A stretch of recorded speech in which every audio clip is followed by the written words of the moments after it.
सूत जी कहते हैं, आर्ष्यो, त्रिपुर निवासी दानवों का शील तो भ्रष्ट ही हो गया था। उनमें दुष्टता भी कूट कूट कर भर गई थी। उन दुरात्माओं ने लोकों एवं तपोवनों का विनाश करना आरंभ किया। वे आकाश में जाकर सिंहनाद करते, जिसे सुनकर सारे जीव जंतु भयभीत हो जाते थे।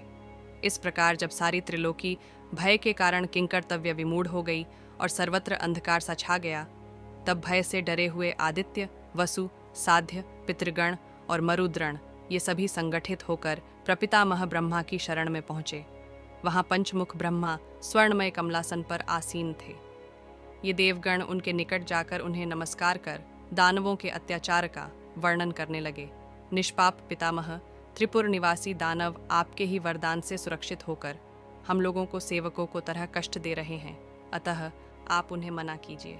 पितामह, जैसे बादलों के उमड़ने पर हंस और सिंह को दहाड़ से मृग भयभीत होकर भागने लगते हैं, उसी प्रकार दानवों के भय से हम लोग इधर उधर लुक छिप रहे हैं। पापरहित ब्राह्मण, यहाँ तक कि दानवों द्वारा खदेड़े जाने के कारण हम लोगों को अपने पुत्रों तथा पत्रियों के नाम तक भूल गए हैं। लोभ एवं मोह से अंधे हुए दानवगण देवताओं के निवास स्थानों को तोड़ते, फोड़ते तथा आर्षियों के आश्रमों को विध्वस्त करते हुए घूम रहे हैं। यदि आप शीघ्र ही दानव द्वारा विध्वंस किए जाते हुए लोक की रक्षा नहीं करेंगे, तो सारा जगत देवता, मनुष्य और आश्रम से रहित हो जाएगा। जब देवताओं ने पद्मयोनि ब्रह्मा से इस प्रकार निवेदन किया, तब चंद्रमा के समान गौरवर्ण मुख वाले सामर्थ्यशाली ब्रह्मा ने इंद्रादि देवताओं से कहा, बुद्धिमानों में श्रेष्ठ देवगण, मैंने मय को जो वर दिया था उसका यह अंत समय आ पहुंचा है, जिसे मैंने पहले ही उन लोगों से कह दिया था। श्रेष्ठ देवताओं, उनका निवास स्थान वह त्रिपुर तो एक ही बाण के प्रहार से नष्ट हो जाने वाला है। उस पर बाण वृष्टि की आवश्यकता नहीं है। किंतु श्रेष्ठ देवगण, मैं यहाँ तुम लोगों में से किसी को भी ऐसा नहीं देख रहा है जो एक ही बाण के आघात से दानवों सहित त्रिपुर को नष्ट कर सके। देवाधिदेव प्रजापति शंकर के अतिरिक्त अन्य कोई अल्प पराक्रमी वीर एक ही बाण से त्रिपुर का विनाश नहीं कर सकता। इसलिए यदि तुम लोग तथा अन्यान्य देवगण भी एक साथ होकर दक्ष यज्ञ के विध्वंसक भगवान शंकर के पास चलकर उनसे याचना करें, तो वे त्रिपुर का विनाश कर देंगे। इन पुरों का विष्कंभ 100 योजनों का बना हुआ है, अतः पुष्य नक्षत्र के योग में जब ये तीनों एक साथ सम्मिलित होंगे, उसी क्षण भगवान शंकर एक ही बाण के आघात से इसका विध्वंस कर सकते हैं। ये सुनकर दुखित देवताओं ने कहा कि हम लोग चलेंगे। तब ब्रह्मा उन्हें साथ लेकर शंकर जी की सभा में आए। वहीं उन्होंने देखा कि भूत एवं भविष्य के स्वामी तथा गिरि पर शयन करने वाले त्रिशूल पाणी शंकर, पार्वती देवी तथा महात्मा नंदी के साथ विराजमान हैं। उन अजन्मा महादेव के शरीर का वर्ण अणि के समान उद्दीप्त था। उनके नेत्र अग्निकुंड के सदृश लाल थे।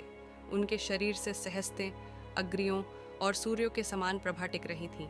वे अग्रिके से रंग वाली विभूति विभूषे उनके ललाट पर बालचंद्र शोभा पा रहा था और मुख पूर्णिमा के चंद्रमा से भी अधिक सुंदर दिख रहा था। तब देवगण उन अजन्मा नील लोहित महादेव के निकट गए और पशुपति, पार्वती प्राण वल्लभ, वरदायक शंभु की इस प्रकार स्तुति करने लगे। 10-21 देवताओं ने कहा, भगवन, आप भव सृष्टि के उत्पादक और पालक, सर्व प्रलय काल में सबके संहारक, रुद्र समस्त प्राणियों के प्राण स्वरूप, वृद्ध वर प्रदाता, पशुपति, समस्त जीवों के स्वामी आप बहुत ऊंचे। 11 रुद्रों में से एक और कपर्दी जटा जूटधारी हैं। आपको नमस्कार है। आप महादेव, देवताओं के भी पूज्य, भीम भयंकर त्र्यंबक त्रिनेत्रधारी, 11 रुद्रों में अन्यतम, शांत शांत स्वरूप, ईशान नियंता, भयन भय के विनाशक और अंधक घाती अंधकासुर के वधकर्ता को प्रणाम है। नीलग्रीव ग्रीवा में नील चिन्ह धारण करने वाले भीम भयदायक, वेदाह ब्रह्मस्वरूप, वेधसा स्तुतः, ब्रह्मा जी के द्वारा स्तुत, कुमार शत्रुनिघ्न कुमार कार्तिकेय के शत्रुओं को मारने वाले, कुमार जनक स्वामी कार्तिक के पिता, विलोहित लाल रंग वाले, धूम धूम्रवर्ण, वर जगत को ढकने वाले, क्रथन प्रलयकारी, नील शिखंड नीली जटा वाले, शूली त्रिशूलधारी, दिव्यशायी दिव्य समाधि में लीन रहने वाले, उरग सर्पधारी, त्रिनेत्र 3 नेत्रों वाले, हिरण्य वसुरेता सुवर्ण आदि धन के उगम स्थान, अचिंत्य अतवर्य, अंबिका भताम पार्वतीपति, सर्वदेवस्तुत संपूर्ण, देव द्वारा स्तुत, वृषध्वज बैल चिह्न से युक्त ध्वज वाले, मुंड मुंडधारी, जटी जटाधारी, ब्रह्मचारी ब्रह्मचर्य संपत्र, सलिले तप्यमान जल में तपस्या करने वाले, ब्रह्मण्य ब्राह्मण भक्त, अजित अजेय, विश्वात्मा विश्व के आत्मस्वरूप, विश्वमक विश्व के सष्टा, विश्वमावृत्य तिष्ठते संसार में व्याप्त रहने वाले, दिव्य रूप वाले, प्रभु सामर्थ्यशाली, दिव्य शंभु, अत्यंत मंगलमद, अभिगम्य शरण लेने योग्य, काम्य अत्यंत सुंदर, स्तुत्य स्वतन करने योग्य, सर्वदा अर्च्य सदा पूजनीय, भक्तानुकंपी भोम पर दया करने वाले और यन्मनोगतम नित्यम दिशते, मन की अभिलाषा पूर्ण करने वाले को अभिवादन है।